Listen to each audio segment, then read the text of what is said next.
नमस्कार दोस्तों, आप क्राइम तो देख रहे हैं। बात करते हैं भारत और पाकिस्तान की, पहलगाम की। और लगातार भारत जो कूटनीतिक कदम उठा रहा है, हम सबको पता है भारत ने तमाम कूटनीतिक कदम उठाए, लेकिन जो यक्ष प्रश्न है वो बना हुआ है ये कि क्या युद्ध होगा, क्या एयर स्ट्राइक होगी, या फिर इन दोनों से अलग कुछ और होगा।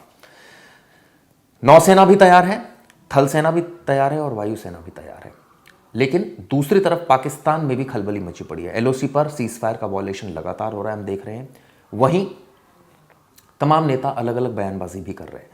सवाल ये उठता है कि क्या आने वाले वक्त में भारत बदला जो कह रहा है कि वो लेगा, किस फॉर्म में लेगा, किस स्वरूप में लेगा, ये देखने वाली बात होगी। लेकिन इस बीच जो आतंकियों की धरपकड़ है वो भी शुरू हो गई। हम सबको पता है कि आतंकी बैसरन घाटी कैसे पहुंचे, वहां से कहां भाग गए, और उसके बाद जो पूरा रूट मैप है वो मैंने आपको एक वीडियो में बताया था किस तरह से आतंकी भागे। दरअसल बैसरन घाटी से ये बताते हैं कि करीब करीब 1 घंटे का रास्ता है जो उसको पहलगाम सिटी से जोड़ता है, और वहां से सड़क के रास्ते एलओसी भी जाया जा सकता है। वहां से करीब करीब ये दक्षिण कश्मीर का इलाका है जिसमें कुलगाम भी है, जिसमें शोफिया भी है, और ये बताया जाता है कि वहां से करीब 8 से 10 घंटे का रास्ता है एलओसी जाने का। लेकिन बीच में जंगल है, तो क्या वाकई आतंकी जंगलों का इस्तेमाल कर रहे हैं और छिपे हुए हैं, या फिर कहीं और है? क्या वो एलओसी पहुंच गए हैं? ये भी एक चर्चा काफ़ी चर्चा जोरों पर थी, क्योंकि जिस तरह से अभी भी सेना की तरफ से और सोर्सेस की तरफ से बताया जा रहा है कि आतंकी बंकर्स में छुपे हो सकते हैं, जंगल में छुपे हो सकते हैं, तो क्या वाकई अभी भी छिपे हुए या फरार हो गए, ये अपने आप में सोचने वाली बात है। लेकिन अगर रास्ते की बात करूं तो 8 से 10 घंटे का रास्ता है बाय रोड। अगर बाय रोड वो निकले होंगे तो नेचुरली एलओसी भी क्रॉस कर गए होंगे, लेकिन अभी कोई पुष्ट जानकारी इस बाबत सामने नहीं आई है। यही वजह है कि अभी भी एजेंसीज का मानना है कि वो भारत में ही होंगे, एजेंसीज का मानना है कि दक्षिण कश्मीर में भी होंगे। हमने देखा कई कश्मीरी लड़कों को भी पुलिस ने उठाया, पूछताछ की, कई को डिटेन किया है, कईयों को गिरफ्तार भी किया गया है। ये लोकल ऑन ग्राउंड वर्कर्स थे जिन्होंने सपोर्ट किया इन आतंकियों को, जिसमें हाशिम मूसा को सपोर्ट किया गया, आदिल को सपोर्ट किया गया और दूसरे आतंकियों को सपोर्ट किया गया। लेकिन सवाल यही है कि आखिर कब आतंकी पकड़े जाएंगे, कब हमारा बदला पूरा होगा, कब उनको उनके किए की सज़ा मिलेगी। हम सबको पता है कि पहलगाम में क्या हुआ था, 26 लोग मारे गए थे, 17 लोग और घायल हुए थे, जिनमें कई महिलाएं भी शामिल थी। लेकिन तब से बयानबाजी का दौर लगातार जारी है। तब से ये कहा जा रहा है, प्रधानमंत्री ने सीसीएस की बैठक भी ली 2 बार, इसके अलावा कई और कमेटीज़ की बैठक ली, लेकिन भारत ने दूसरी तरफ संयम का परिचय भी दिया। भारत की तरफ से कोई उकसावे वाली कार्रवाई नहीं हुई। हालांकि विपक्ष भी सरकार के साथ नजर आ रहा है, कोई विरोध प्रदर्शन ज़्यादा नहीं हुआ और ना ही कोई इस बात का विरोध हुआ कि सरकार से गलती क्यों हुई या सरकार कदम क्यों नहीं उठा रही है। लेकिन अब ये माना जा रहा है कि सरकार कदम उठाएगी, और वो बताकर नहीं उठाएगी कि उसने कब ये कदम उठाना है। सबकी निगाहें इस पर हैं। जहाँ तक सैन्य तैयारियों की बात अगर मैं करूँ तो भारत की सैन्य तैयारियाँ एक तरह से कहा जाए कि पूरी हो चुकी हैं। प्रधानमंत्री तीनों सेना के अध्यक्षों से मिले थे, नौसेना के अध्यक्ष से मिले थे, थल सेना, वायुसेना, इसके अलावा सीडीएस से भी मिले थे, और रक्षा मंत्री से भी उन्होंने अलग से मुलाकात की थी। वहाँ जाकर स्थिति का जायज़ा गृह मंत्री ने भी लिया था। तो तमाम लेवल पर जो ब्यूरोक्रेसी है उनसे भी मिल चुके हैं। अजीत डोभाल जो एनएस से हैं उनसे भी मिले हैं, कई बार मीटिंग्स हुई हैं। तो क्या प्लानिंग और स्ट्रैटेजी बन रही है ये देखने वाली बात होगी, किस तरह से अटैक किया जाएगा ये देखने वाली बात होगी।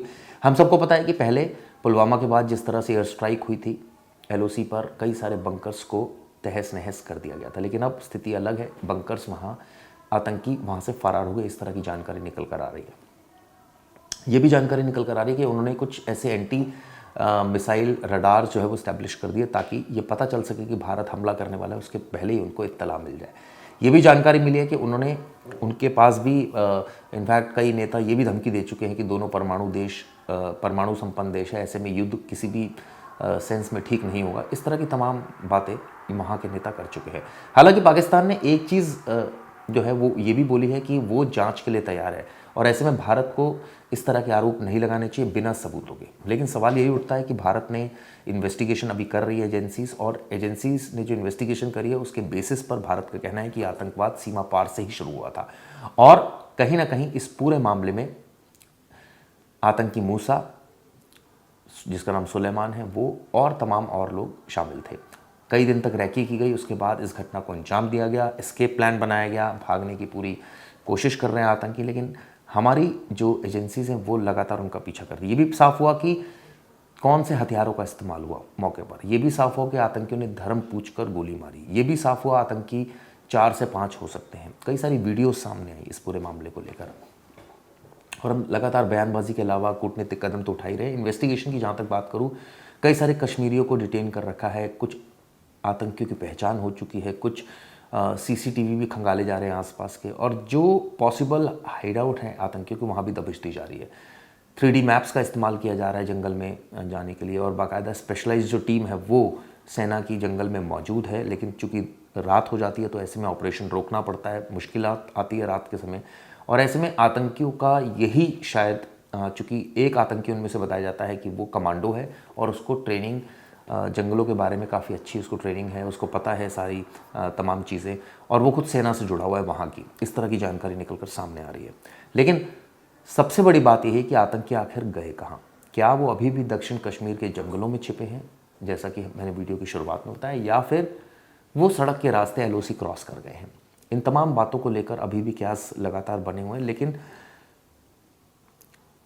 हमें उम्मीद उस दिन की है। हम उस दिन का एक तरह से वेट कर रहे हैं, यही कहे कि इंतज़ार कर रहे हैं कि जब सुरक्षाकर्मियों और आतंकियों के बीच मुठभेड़ होगी और आतंकी मारे जाएंगे, क्योंकि जिस तरह से उन्होंने आम लोगों का खून बहाया वो कहीं से भी सही नहीं, और उसको लेकर अब इंतज़ार सिर्फ इसी बात का है कि वो घड़ी कब आएगी। बहरहाल इस वीडियो के माध्यम से मैंने आपको शुरुआत से लेकर अंत तक ये बताने की कोशिश की कि इस केस में जब से घटना यानी 22 अप्रैल से और आज 10 दिन इस पूरे मामले को अराउंड बीत चुके हैं, क्या क्या घटनाक्रम रहा। 10 दिनों में NSA जो वहाँ NIA के DG वो भी पहुँचे हैं, इसके अलावा वहाँ पर गृह मंत्री भी पहुँचे थे, इसके अलावा प्रधानमंत्री ने बैठकें भी की, इसके अलावा कई कूटनीतिक कदम भी उठाए गए, इसके अलावा एयर स्पेस भी बंद किया गया, इसके अलावा कुछ ऐसे कदम भी उठाए जा रहे हैं जिनके बारे में किसी को कुछ नहीं पता है। तो युद्ध होगा नहीं होगा, एयर स्ट्राइक होगी, या किस सेंस में होगा, ये अभी कुछ भी नहीं कहा जा सकता, क्योंकि अभी भी जो ये कहा जाए कि एजेंसीज़ हैं वो मामले की जांच कर रही है, आरोपियों को पकड़ने की तमाम कोशिश की जा रही है। ये वीडियो दोस्तों कैसे लगी ज़रूर बताइएगा। शुक्रिया।